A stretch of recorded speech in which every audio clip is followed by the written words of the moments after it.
Hello everyone, welcome to learner B. I am Shivani Chauhan. Class 6 SST की book का chapter 2 oceans and continents. तो देखिए, इस चैप्टर में कुछ क्वेश्चंस हैं, बहुत बड़े बड़े क्वेश्चंस हैं और हमें बहुत सारी चीज़ें जानने को मिलेंगी कि ओशंस क्या होते हैं, कॉन्टिनेंट्स क्या होते हैं, उनके नाम क्या हैं और वो कहाँ कहाँ पर हैं, और किस तरीके से जो है in what ways do oceans and continents impact life on earth including human life. तो ओशंस है, कॉन्टिनेंट्स है, वो किस तरीके से हमारे जीवन पर असर डालते हैं। तो ये सबसे पहले हम लोग एक कोट है, इसको देख लेते हैं, जूल्स वर्न का। ओशन इज़ एवरीथिंग, ओशन सब कुछ है। ये 7/10 मतलब बहुत बड़ा एरिया हमारी धरती का ये कवर करता है। इसकी जो हवा है वो बिल्कुल प्योर है और हेल्दी है। ये बहुत बड़ा रेगिस्तान के जैसा है और यहाँ पर इंसान कभी भी अकेला फील नहीं करता, उसको लगता है कि कितना कुछ उसके पास है। ओशन वास्ट रिजर्वायर है नेचर का, ओशन में हमें बहुत कुछ मिलता है। ग्लोब जो है वो ओशन के साथ शुरू होता है, हम इससे बात कर सकते हैं। And who nose if it will not and with it, और किसे पता कि क्या इसमें है क्या इसमें नहीं है। तो बेसिकली ओशन बहुत सारी चीज़ों का भंडार है, ये यहाँ पर कहने की कोशिश की गई है। तो ये अर्थ को जो देखा गया है स्पेस से, ये लूनर रेजोनेंस ऑर्बिटर से ये पिक्चर ली गई है।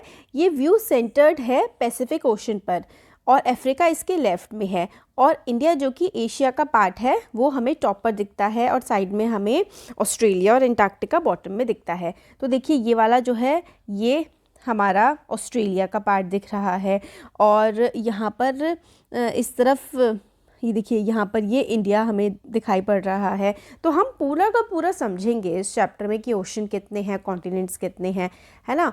पूरा का पूरा हम देखते हुए चलेंगे। तो let us return to our globe and rotate it gently और look at the picture of earth seen from the moon. तो मून से अगर हम लोग अर्थ की पिक्चर देखें, हम वो भी देखेंगे। What is the most widespread colour you see. आपको सबसे ज़्यादा फैला हुआ कलर क्या दिख रहा है? ब्लू, है ना, ब्लू कलर का दिख रहा है। But what does it represent. ये जो ब्लू कलर हमें इतना ज़्यादा दिख रहा है, ये रिप्रेजेंट किस चीज़ को करता है? आपने गेस कर लिया होगा, ये वाटर को रिप्रेजेंट कर रहा है। इसका मतलब है कि अर्थ के सरफेस पर मोस्टली जो है वो वाटर ही मिलता है। लगभग 3/4 ऑफ द सरफेस, इनफैक्ट 3/4 हमारी धरती पर पानी ही पानी है और 1/4 ही ज़मीन है। इसीलिए जब हम आउटर स्पेस से देखते हैं तो जो धरती है वो मोस्टली ब्लू कलर की दिखाई देती है। इंडीड अर्ली जो एस्ट्रोनॉट्स थे उन्होंने लविंगली अर्थ को ब्लू प्लैनेट ही कह दिया था। ओशन बॉडीज़ जो हैं वो हमें बहुत ज़्यादा बड़ी दिखती हैं। बेसिकली हमें ब्लू ब्लू कलर का जो दिखता है ना, लार्जेस्ट वाटर बॉडीज़ जो कि हमें स्पेस से दिखती हैं, वो हम बोलते हैं, उनको हम ओशन बोलते हैं। तो ओशन क्या है? बहुत बड़े बड़े समुंदर हैं। हमने पिक्चर में देखा कि you can see at least one other colour, वो है ब्राउन कलर, है ना। ये जो ब्राउन कलर है ये ज़मीन का है, जो कि हमारी पूरी धरती का, ग्लोब का 1/4 पार्ट कवर करता है। कौन? ब्राउन कलर, है ना। और ये ब्राउन कलर जो है ये लैंड मास है, ज़मीन है, और यही हमारे कॉन्टिनेंट्स हैं। Large body of land is called land mass and large continuous expense of land is called continent. तो बहुत बड़ा जो ज़मीनी हिस्सा होता है वो हमारे कॉन्टिनेंट्स होते हैं। तो दोनों के दोनों ओशंस और कॉन्टिनेंट्स काफ़ी ज़्यादा इंपॉर्टेंट रोल प्ले करते हैं, अर्थ के क्लाइमेट को संभालते हैं। बेसिकली गर्मी होगी, सर्दी होगी, कैसा मौसम रहेगा, ये दोनों पे डिपेंड करता है, जो हमारे कॉन्टिनेंट्स हैं और हमारे ओशन दोनों पर। They affect all aspects of life including all plants and animals and therefore human life too. We see their impact throughout our history and culture and in daily lives. तो जो ये oceans हैं, continents हैं, ये हमारी life के सारे बहुत सारे एस्पेक्ट्स को कवर करते हैं। प्लांट्स पर, एनिमल्स पर और ह्यूमन लाइफ पर, हमारी हिस्ट्री पर, कल्चर पर, हर चीज़ पर इनका इम्पैक्ट पड़ता है। अभी डोंट मिस आउट में देखो, the emblem of the Indian navy contains the motto सम नोह वर्णाः। ठीक है, इसका मतलब है be auspicious to us O Varuna. This is an invocation to Varun, a Vedic deity associated with oceans, the sky and water in general. तो ये जो हमारी इंडियन नेवी है, इसका जो मोटो है वो ये है कि जो वरुण देव हैं उनसे ये बेसिकली प्रार्थना कर रहे हैं कि ध्यान रखिएगा, समृद्धि दीजिएगा, be auspicious to us O Varuna. This is the invocation कि वरुण देव को, जो कि पानी के देवता माने जाते हैं हमारे वैदिक स्क्रिप्चर्स में, उनको इन्वोक किया जा रहा है, उनसे प्रार्थना की जा रही है कि आप हमारा ध्यान रखिएगा। Distribution of water and land on earth. तो as it happens, oceans and continents are not distributed equally to the northern and southern hemisphere। तो दो हेमिस्फेयर होते हैं, अगर हम अर्थ को इक्वली पार्ट में डिवाइड कर दे तो ये नॉर्दर्न हेमिस्फेयर हो जाएगा और नीचे सदर्न हेमिस्फेयर हो जाएगा। तो इक्वल डिवीजन नहीं है कि भाई बराबर बराबर लैंड है ऊपर और नीचे। ये मैप ऑफ अर्थ है जिसमें हम लोगों को नॉर्थ पोल दिख रहा है और एक में साउथ पोल दिख रहा है। तो ये वाले में हमें नॉर्थ पोल दिखाई पड़ रहा है और ये वाले में हमें साउथ पोल दिखाई पड़ रहा है, यानी कि सदर्न वाली डायरेक्शन इसमें और जो नॉर्थ वाली डायरेक्शन है अर्थ की वो इसमें। तो हमें ये समझ में आ रहा है कि जो नॉर्दर्न पोल यानी कि जो नॉर्दर्न हेमिस्फीयर वाला रीजन है वहाँ पर हमें ज़्यादा लैंड मास दिख रहा है एज़ कम्पेयर टू जो साउथ वाला रीजन है धरती का। इन दोनों मैप्स में हम लोगों को समझ में आ गया है कि जो ब्लू पार्ट है वो इधर सदर्न वाले पार्ट में ज़्यादा है ना। Here too the blue areas consist of oceans along with the smaller extension which have various names, sea, bay, gulf, है ना। तो बेसिकली पानी का जो बहुत दूर तक फैला हुआ सिर्फ पानी पानी होता है उसको हम लोग ओशन बोल देते हैं। और कई बार जैसे कि ये है बहुत सारे लैंड मास से घिरा हुआ है, इसको कई बार हम सी बोल देते हैं, कई बार बे बोल देते हैं, कई बार गल्फ बोल देते हैं, अलग अलग नाम हमने दे रखे हैं। तो अब आगे देखते हैं। ये देखो कितनी खूबसूरत कोरल्स हैं, ये हमें समुंदर के अंदर मिलती हैं कोरल्स, ओशन लाइफ है ना। ये वाला जो है ये कोरल्स हैं। और ये देखो स्टारफिश है, ठीक है, स्टारफिश ऑन सी एनेमोन। और ये देखो ये शार्क है, ये वाली स्पर्म वेल है, अपने बेबी के साथ मदर भी है और उसका बेबी भी है। ये देखो ये डॉल्फिन्स हैं और ये shallow coral reef with colourful tropical fish. तो कोरल रीफ के पास बहुत ही सुंदर सुंदर सी फिशेस हैं। आपने फाइंडिंग नीमो देखी है, उसमें ये सब ओशन का पूरा व्यू हमें मिलता है। ये एल्गी है, एल्गी प्लांट्स होते हैं ग्रीन कलर के। और ये देखिए एम्पेरर पेंगुइन्स हैं और ये बोनेट सी टर्टल है। तो ये ओशन में रहने वाले जीव जंतु हैं। Oceans together hold most of the water available on the planet. तो ज़्यादातर जो पानी है दुनिया में वो ओशंस में ही है। But this sea water is salty and unfit for consumption by most land animals including humans. तो जो ओशन का जो पानी है वो अनफिट है, मतलब हम लोग उसको कंज्यूम नहीं कर सकते क्योंकि इसमें बहुत ज़्यादा नमक है। On the other hand fresh water makes a very small proportion of planets water resources. तो फ्रेश वाटर जो है वो बहुत ही कम है, और जो फ्रेश वाटर बेसिकली जिसको हम पी सकते हैं, और जो समुद्र का पानी है वो बहुत ज़्यादा खारा होता है, हम उसको पी नहीं सकते। तो खारा पानी तो बहुत ज़्यादा है, समुद्र में पानी तो बहुत ज़्यादा है, मगर जो फ्रेश वाटर है वो बहुत कम है धरती पर। और फ्रेश वाटर कहाँ कहाँ पर मिलता है ये इंपॉर्टेंट है। फ्रेश वाटर हम लोगों को मिलता है, it is found in glaciers, rivers, lakes, in atmosphere and also ground water. This is called, the last one is called ground water, जो अंडरग्राउंड होता है, मतलब ज़मीन के जो नीचे होता है अंडरग्राउंड, उसी को हम लोग ग्राउंड वाटर कहते हैं, जो हम लोग बोरिंग पंप्स वगैरह से निकालते हैं। तो वाटर स्कैर्सिटी क्यों है जबकि पूरी धरती पे पानी पानी है? वो इसलिए क्योंकि फ्रेश वाटर, पीने लायक पानी बहुत कम है, बाकी सारा का सारा जो समुद्र का पानी है वो बहुत खारा है, हम उसको पी नहीं सकते हैं। अब ओशंस के बारे में पढ़ते हैं। वर्ल्ड मैप में जो कि फिगर 2.3 है, पेज नंबर 32 पे हमने ऑब्जर्व करेंगे। ये देखो हमने देखते हैं कि कितने ओशंस हैं, तो आप काउंट कर लीजिए। सबसे पहले इंडियन ओशन देखते हैं। ये देखिए ये इंडिया है और इंडिया के जो नीचे वाला पूरा एरिया है वो है इंडियन ओशन। फिर हमें ऑस्ट्रेलिया के ऊपर है ना, यहाँ पर दिख रहा है पैसिफिक ओशन। फिर हमें ये देखो अफ्रीका और नॉर्थ अमेरिका के बीच में पड़ रहा है अटलांटिक ओशन। फिर नॉर्थ अमेरिका से साइड में है पैसिफिक ओशन और यूरेशिया, और नॉर्थ अमेरिका से ऊपर की साइड हमें देखने को मिलता है आर्कटिक ओशन। तो टोटल 1 2 3 4 5 है ना। तो ये देखो ये वाला जो है पैसिफिक ओशन, पैसिफिक ओशन इधर है। ये धरती चपटी नहीं है ना, धरती तो गोल है, तो ये इधर और इधर दोनों तरफ है अगर हम लोग उसको ग्लोब में देखेंगे तो। और हमारा 5वां आ जाता है सदर्न ओशन, जो कि पूरा मतलब बहुत ही नीचे, इंडियन ओशन से भी, पैसिफिक ओशन वगैरह सबसे नीचे की साइड एंटार्क्टिका के पास वाला जो ओशन पड़ता है, जो बिल्कुल जमा हुआ सा रहता है बर्फ़ की तरह, उसको हम लोग बोलते हैं सदर्न ओशन। ठीक हो गया। तो ये पैसिफिक ओशन इधर भी है इधर भी है, क्योंकि अगर आप इसको गोल घुमा दोगे, धरती तो गोल है ना, तो ये दोनों ये वाले मिल जाएंगे। तो 5 ओशंस आप लोगों को याद रखने हैं। अब आपसे कहा है लेट्स एक्सप्लोर, तो नॉर्दर्न हेमिस्फीयर में कौन सा है? तो नॉर्दर्न हेमिस्फीयर, ये देखिए जो लाइन है इससे ऊपर वाला, मैं इसको रब कर देती हूँ, इस वाली जो लाइन है इससे ऊपर वाला जितना भी है वो सारा का सारा नॉर्दर्न है। ये जो लाइन है ना, इससे ऊपर हमारा नॉर्दर्न हेमिस्फीयर है, तो है ना, ये अटलांटिक, पैसिफिक, आर्कटिक, ये सारा का सारा नॉर्दर्न हेमिस्फीयर में आता है, और नीचे वाला सदर्न हेमिस्फीयर में आता है। तो it is visible on the map that Pacific ocean is the largest of all, followed by Atlantic ocean. Indian ocean is third largest, while the southern ocean is the fourth, and the smallest one is Arctic ocean. तो सबसे छोटा है Arctic ocean, और सबसे बड़ा ocean कौन सा है? देखो ना, इधर भी फैला है इधर भी फैला है, सबसे बड़ा है पैसिफिक ओशन।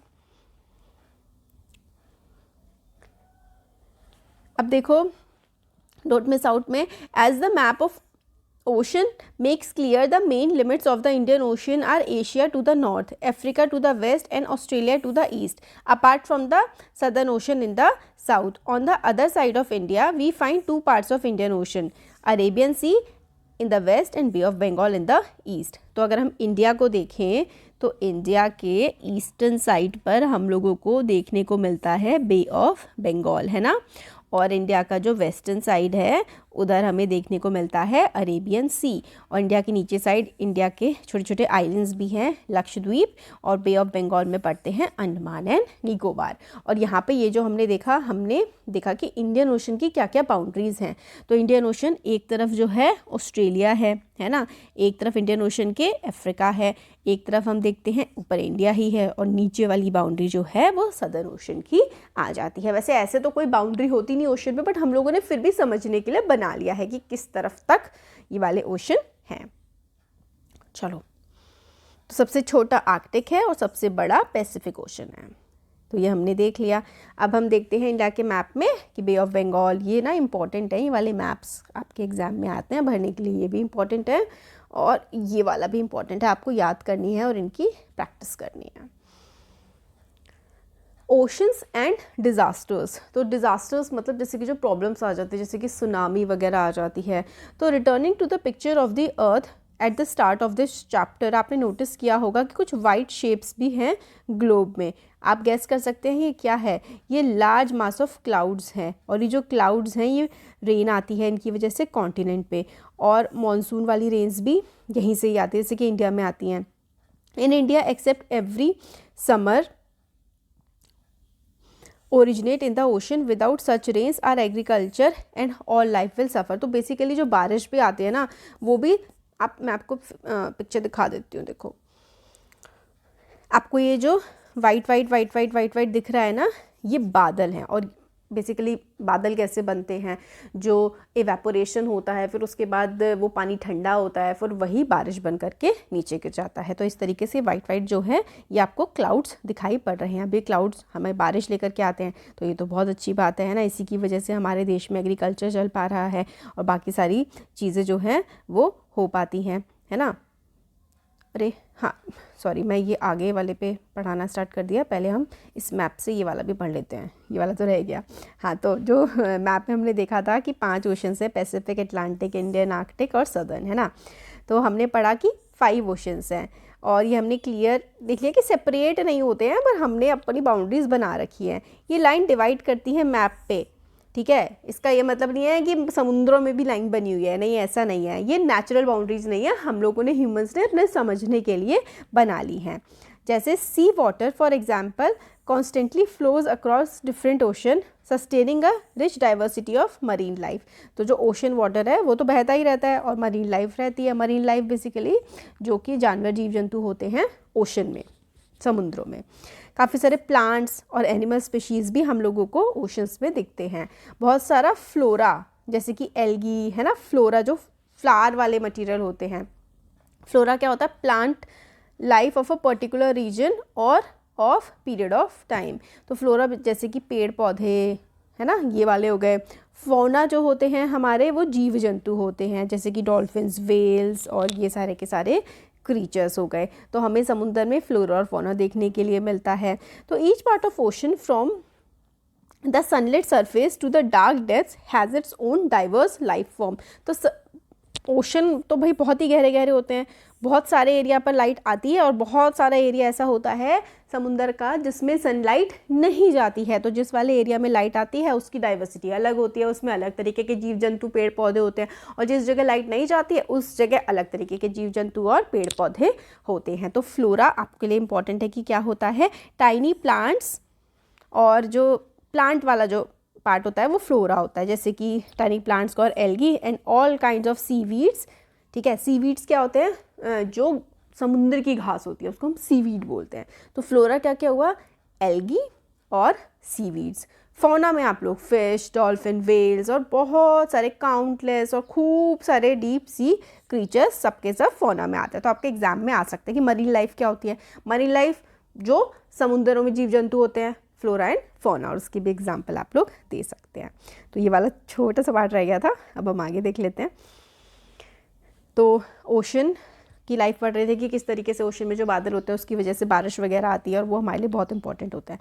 बट कई बार क्या होता है कि बहुत एक्सेसिव बारिश आ जाती है, वॉयलेंट इवेंट्स जैसे कि बहुत ज़्यादा रेनफॉल, उसकी बहुत तेज़ हवाओं की वजह से साइक्लोन्स भी आ जाते हैं, जिसकी वजह से क्या होता है, कोस्टल एरिया क्या होते हैं, जो समुद्र के किनारे वाले एरिया होते हैं ना, ये वाले समुद्र के किनारे वाले एरिया, जो बिल्कुल यहाँ पर भी बहुत सारे शहर और गांव वगैरह बसे होते हैं, ये इनको काफ़ी ज़्यादा नुकसान हो सकता है अगर बहुत ज़्यादा तेज़ हवाएं चलने लगे, समुंदर से साइक्लोन्स वगैरह आ जाएं। तो सुनामी एक और नेचुरल डिज़ास्टर है। अब आपसे नेचुरल डिज़ास्टर्स के नाम पूछे जा सकते हैं एग्ज़ाम में। तो साइक्लोन्स होती हैं जो तेज़ हवाएं होती हैं जिसकी वजह से बहुत डिस्ट्रक्शन होता है, और एक होता है सुनामी। सुनामी क्या होता है, ओशन से ही आती है। इसमें बहुत ही ऊंची ऊंची और पावरफुल समुद्री लहरें आती हैं, वो ऊपर उठ करके आती हैं और फिर ज़मीन पर आकर के गिर जाती है। तो बहुत एक्सेसिव पानी आ जाता है और उससे बहुत ज़्यादा बर्बादी हो जाती है।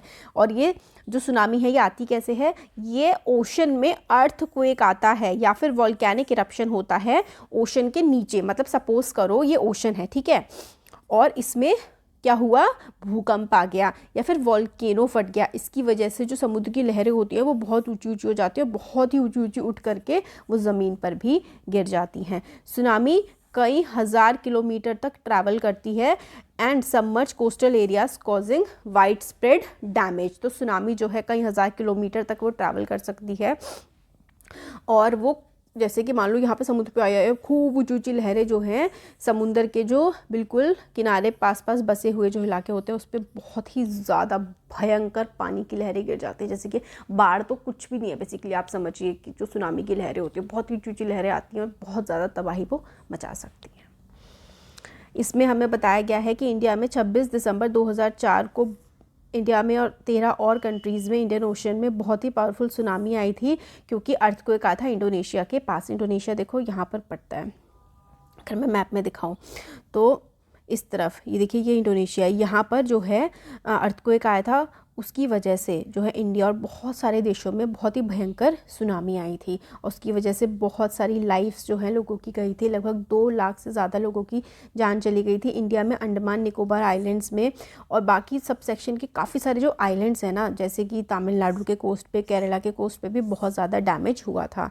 तो देखो ये अंडमान निकोबार ये वाला जो एरिया है, और इधर तमिलनाडु और केरला में बहुत ज़्यादा मतलब डिस्ट्रक्शन हुआ था सुनामी की वजह से, बहुत लोगों की जाने गई थी। ये सुनामी रेयर होती हैं, बहुत कम आती हैं इस तरीके की सुनामी जो बहुत ज़्यादा बड़ी होती है, मगर जब आती है तो बहुत ज़्यादा जान और माल का नुकसान होता है। Luckily they can often be detected, luckily हम लोग इनको डिटेक्ट कर सकते हैं पहले से कि अब सुनामी आने वाली है। बहुत सारी कंट्रीज़ कोलैबोरेट करती हैं, अर्ली वार्निंग सिस्टम बनाती हैं, और पर्टिकुलरली इंडियन ओशन में सुनामी वार्निंग सिस्टम बना हुआ है, जिसकी वजह से कई बार बहुत सारी जानें बचाई भी जा सकती हैं, और इंडिया भी इसमें सुनामी वार्निंग सिस्टम में कंट्रीब्यूट करता है। इससे बहुत सारी लाइफ और प्रॉपर्टी हम लोग बचा सकते हैं। इवेंट्स इस तरीके की जो होती हैं इसमें बहुत सारी लाइफ और प्रॉपर्टी का लॉस होता है, और हम इंडिया में इसको डिज़ास्टर मैनेजमेंट के अंदर कंट्रोल करने की भी कोशिश करते हैं, और इंडिया में एक अथॉरिटी है नेशनल डिज़ास्टर मैनेजमेंट अथॉरिटी जो इस तरीके की डिज़ास्टर से डील करती है, और हम काफ़ी सारे इसके एग्जांपल्स देखेंगे नेक्स्ट चैप्टर में। तो ये बहुत ज़्यादा इंपॉर्टेंट है कि इंडिया में कौन सी अथॉरिटी है, अगर कोई डिज़ास्टर आ जाती है तो डील करती है। तो national disaster management authority India में, जैसे कि सुनामी आ जाते हैं, फ्लड्स आ जाते हैं या साइक्लोन आ जाता है, तो उसको हैंडल करने के लिए, लोगों को बचाने के लिए, इस चीज़ों को ठीक करने के लिए ये NDMA सब कुछ मैनेज करता है। तो हमने ये ओशंस के बारे में पढ़ा। नेक्स्ट वीडियो में हम कॉन्टिनेंट्स के बारे में पढ़ेंगे। Thank you. Welcome to learn अभी। तो इससे पहले हम लोग ओशन के बारे में पूरा का पूरा कवर कर चुके हैं, जिसका लिंक आप लोगों को डिस्क्रिप्शन बॉक्स में मिल जाएगा। अब हम देखने वाले हैं कॉन्टिनेंट्स के बारे में। तो कॉन्टिनेंट्स और आइलैंड्स क्या होते हैं ये हम देखेंगे। ओशंस हम लोग कवर कर चुके हैं। तो ओशन समुद्री पार्ट है और कॉन्टिनेंट्स हमारी धरती का ज़मीनी पार्ट है। तो कॉन्टिनेंट्स आर ऑल्सो विजिबल। जो हमारा मैप हमने देखा था, या फिर ठीक है पूरी पिक्चर हमने देखी थी, उसमें कॉन्टिनेंट्स भी विजिबल हैं ओशंस के साथ साथ। ये देखो, ये रहे हमारे कॉन्टिनेंट्स, है ना। ये हम लोगों को अगर हम स्पेस से भी देखते हैं तो ब्राउन ब्राउन कलर का दिखता है ये वाला एरिया हमें। तो how many can you count, तो आप कितने काउंट कर सकते हैं। आंसर सिंपल नहीं है, कई तरीके हैं इसको काउंट करने के लिए, आपकी चॉइस पर डिपेंड करता है। जैसे कि नॉर्थ अमेरिका और साउथ अमेरिका को जनरली हम 2 कॉन्टिनेंट काउंट करते हैं, बट हम देखेंगे कि वो तो सिंगल ही लैंड मास है, तो हम उसको एक भी काउंट कर सकते हैं। जैसे कि पिक्चर में देखो, नॉर्थ अमेरिका अगर हम मैप में देखें ऐसा है, साउथ अमेरिका ऐसा है, बट वो एक छोटी सी पट्टी से जुड़ा हुआ है। और हम यूरोप और एशिया को अलग अलग बोलते हैं, बट वो तो पूरा का पूरा एक ही लैंड मास है। नीचे की तरफ अंटार्कटिका आता है, ऑस्ट्रेलिया भी अलग सा है, और अफ्रीका भी देखो पूरा, मतलब बेसिकली देखा जाए तो एशिया से जुड़ा ही हुआ है, बट फिर भी थोड़ा सा अलग लगता है। बट फिर भी हम लोगों ने इतने सारे कॉन्टिनेंट बना रखे हैं, जबकि देखा जाए तो एक ये और एक ये और एक ये, तो 4 ही बनते हैं। तो बट हमने अपनी कन्वीनियंस के लिए, अलग अलग तरीके से बांटने के लिए हमने अलग अलग कॉन्टिनेंट्स बना रखे हैं। हम मेनली 7 कॉन्टिनेंट बोलते हैं। हमने देखा मैप में कि अफ्रीका और यूरेशिया जुड़े हुए हैं, एशिया, यूरोप और अफ्रीका जुड़े हुए हैं, दोनों America, north America, south America जुड़े हुए हैं, एंटार्क्टिका और ऑस्ट्रेलिया अलग अलग हैं। तो इस तरीके से तो 4 कॉन्टिनेंट हुए। 5 कैसे आप लोग कर सकते हैं कि अफ्रीका को थोड़ा यूरेशिया से अलग कर दो, ठीक है, तो ये हो जाएंगे 6 कैसे हुए कि फिर Africa, Antarctica, Australia, Eurasia, north America, south America कर दो, और 7 तो फिर हम लोग मानते ही हैं। तो यूरोप और एशिया जो है वो 2 कॉन्टिनेंट हम लोग मानते हैं, बट हम देखेंगे कि वो तो जुड़े हुए हैं, बट हमने अलग अलग इसलिए माना है कि यूरोप का इवोल्यूशन और एशिया का कल्चर जो है काफ़ी ज़्यादा अलग है, इसलिए हम अलग मानते हैं। मगर जियोलॉजिस्ट जो हैं वो यूरोप और एशिया को मिला करके यूरेशिया भी बोलते हैं। अफ्रीका और यूरेशिया भी जुड़े हुए हैं, बट उनका कल्चर और वो सब अलग है, तो हम अलग मान लेते हैं, बट हम अगर देखेंगे ना तो जुड़े ही हुए हैं। In practice, the last list of 7 continent is one of the most widely adopted and used. तो 7 कॉन्टिनेंट बेसिकली पूरी दुनिया में माने जाते हैं, तो हमें रटने हैं Africa, Antarctica, Asia, Australia, Europe, north America and south America. अब हम देखेंगे कि ओलंपिक्स में 5 रिंग्स हमें देखने को मिलती हैं। ये सिंबल होता है ओलंपिक गेम्स का। ये सिंपलाइज करता है gathering of sports people from all over the world. Rings were chosen to represent 5 inhabited continents. Inhabited मतलब 5 continents जिस पे लोग रहते हैं, Africa, America, Asia, Australia and Europe. तो अमेरिका यहाँ पे साउथ और नॉर्थ इन्होंने मिला करके ले लिया है। तो Africa, America, Asia, Australia and Europe. तो डायग्राम पेज नंबर 36 पर हम देख सकते हैं कि 7 कैसे हैं और एक्चुअल शेप और उनका रिलेटिव साइज़ क्या है। तो हमने ये वाला देख लिया। तो मैप में भी अगर मैं आपको फिर से दिखाऊं, जो कि मैं आपको बार बार दिखा रही हूँ, देखो नॉर्थ अमेरिका ये है, साउथ अमेरिका ये है, जुड़े हुए हैं। और देखो यूरेशिया मतलब एशिया, यूरोप और अफ्रीका, ये तो आपस में जुड़े ही हुए हैं। ऑस्ट्रेलिया है ना अलग सा है थोड़ा। एंटार्क्टिका देखो ये कॉन्टिनेंट है, मगर इस कॉन्टिनेंट पे पेंगुइन रहते हैं, कोई इंसान नहीं रहता, इनहेबिटेड नहीं है, मतलब कोई इंसान यहाँ पर एंटार्क्टिका वाला जो हमारा कॉन्टिनेंट है नहीं रहता है यहाँ पर। तो हमने अब कॉन्टिनेंट्स के बारे में पढ़ लिया। अब चैप्टर में आगे आता है आइलैंड्स क्या होते हैं। तो आइलैंड्स जो है आपने दोनों मैप्स में देखा होगा कि कुछ एरिया है जो समुंदर के बिल्कुल बीचों बीच में है। जैसे मैंने आपको इंडोनेशिया के बारे में बताया था, तो छोटे छोटे से लैंड के पीसेस होते हैं जो किसी से भी नहीं जुड़े, अलग अलग ही ओशन में हैं, उनको हम लोग आइलैंड बोलते हैं। कॉन्टिनेंट जो है वो, कॉन्टिनेंट भी पानी से सराउंड होते हैं मगर बहुत बड़े होते हैं। आइलैंड ऐसा लैंड मास होता है जो छोटा छोटा होता है और चारों तरफ से पानी से घिरा हुआ होता है। तो लाखों आइलैंड हैं अलग अलग साइज़ के। ग्रीनलैंड जो है दुनिया का सबसे बड़ा आइलैंड है, अभी आप मैप में देखेंगे। You can have to add the areas of 10 largest state of India to reach its size. तो इंडिया के 10 स्टेट्स को हमें जोड़ना पड़ेगा तब ग्रीनलैंड बनेगा। ये दुनिया का लार्जेस्ट आइलैंड है।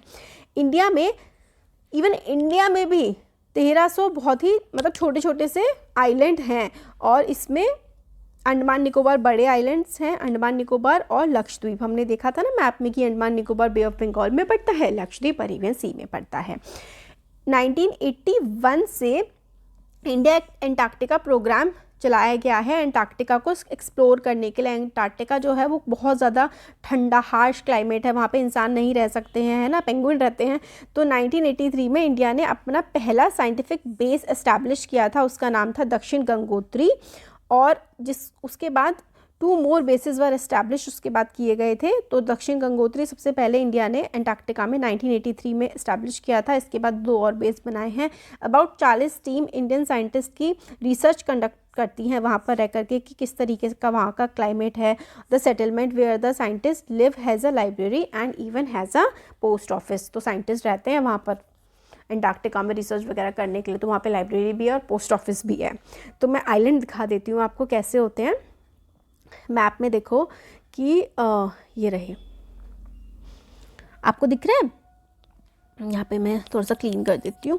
ये देखो, ये छोटे छोटे से लैंड मास हैं जो पूरी तरीके से समुंदर से घिरे हुए हैं चारों तरफ से, मगर छोटे छोटे हैं, तो इसलिए इनको हम लोग आइलैंड बोलते हैं। तो आइलैंड हम लोगों ने समझ लिया। अब आगे हम लोगों को चैप्टर में बोला जा रहा है, क्या बोला जा रहा है, ये देखो, ओशंस एंड लाइफ। तो ओशंस एंड कॉन्टिनेंट्स काफ़ी ज़्यादा इंपॉर्टेंट रोल प्ले करते हैं हमारे एनवायरनमेंट में and affect most aspect of our life even if we do not notice it. तो ओशन और कॉन्टिनेंट हमारे एनवायरनमेंट में बहुत ज़्यादा इंपॉर्टेंट रोल प्ले करते हैं और अफेक्ट करते ही हैं हमारी लाइफ को, चाहे हम नोटिस करें या ना करें। हमने मेंशन किया था ना चैप्टर में कि ओशंस जो हैं वो उसकी वजह से बारिश आती है कॉन्टिनेंट पे, और ये हमारी अर्थ की वाटर साइकिल का बहुत ज़्यादा इंपॉर्टेंट पार्ट है। साइंस में हम इसको पढ़ेंगे। ओशंस के बिना कोई रेनफॉल होगी ही नहीं और अर्थ जो है डेजर्ट हो जाएगी। कैसे बिना हम लोग पानी के रहेंगे? और जो हाफ ऑफ द वर्ल्ड का जो ऑक्सीजन है ना, वो भी ओशन में जो फ्लोरा है, जो ओशन में जो पेड़ पौधे हैं, उससे दुनिया का 50% ऑक्सीजन जनरेट होता है। इसीलिए हम इनको प्लैनेट का लंग भी बोलते हैं। तो ये वाला पार्ट आपको इम्पॉर्टेंट है कि that is why they are called the planet's lungs. तो ओशन को हमारे प्लैनेट का लंग्स भी हम बोलते हैं। Oceans therefore play a crucial role in regulating the climate and sustaining life on earth. आपसे क्वेश्चन पूछा जा सकता है कि ओशन कैसे रोल प्ले करते हैं अर्थ पर लाइफ को मेंटेन करने के लिए। तो पानी हमें मिलता है बारिश से, और बारिश हमें ओशंस की वजह से मिलती है, और ओशन में बहुत सारे पेड़ पौधे हैं जिसकी वजह से 50% जो हमारी अर्थ की ऑक्सीजन है वो हमारे ओशन के पेड़ ही जनरेट करते हैं। तो ओशन जो है उन्होंने ह्यूमैनिटी को डीपली इम्पैक्ट किया है बहुत सारे वे में। अर्ली टाइम से ही लोग जो है ओशन और सी में की मदद से शिप्स में बैठ करके एक जगह से दूसरी जगह जा रहे हैं, व्यापार हो रहा है, मिलिट्री कैंपेन होते हैं, और हम लोग फिशिंग करते हैं ना, उससे हमें खाना भी मिलता है। ओशंस ने हमें नरिश किया है, हमारे कल्चर को भी, है ना, क्योंकि जो कोस्टल वाले रीजन हैं वहाँ पे ओशन से जुड़े हुए बहुत सारी मान्यताएं परंपराएं हैं। Almost all of them have tales and legends about sea gods, goddesses, sea monsters, treasure from the sea, oceans danger but also their blessings. तो हमने देखा जो ओशन के पास रहते हैं, अगर आप लोग रहते हैं तो कमेंट करके बताइएगा कि किस तरीके की कहानियाँ कहावतें होती हैं, बहुत सारे मॉन्स्टर्स की, या कि भाई डिज़ास्टर्स भी आते हैं, मगर ओशन हमें बहुत सारी चीज़ें देते भी हैं, बहुत सारी कहानियाँ हैं, हम देवी देवता भी उनमें मानते हैं। तो हमें वो डेंजर भी मिलता है और वहाँ से हमें ब्लेसिंग्स भी, आशीर्वाद भी मिलता है।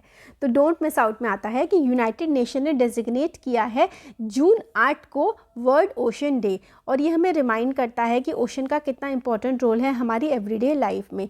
और ओशन जो है हमारे प्लैनेट के लंग की तरह सर्व करते हैं। ये बहुत बड़ा सोर्स है हमारे खाने का, मेडिसिन का और हमारे बायोस्फीयर का। बायोस्फीयर का तो बहुत ही ज़्यादा इंपॉर्टेंट पार्ट है, हमें हवा मिल रही है, पानी मिल रहा है, खाना मिल रहा है ना। साइंटिफिक स्टडीज़ हमें दिखाती हैं कि ह्यूमन ने बहुत ज़्यादा ओशन को पॉल्यूट कर दिया है।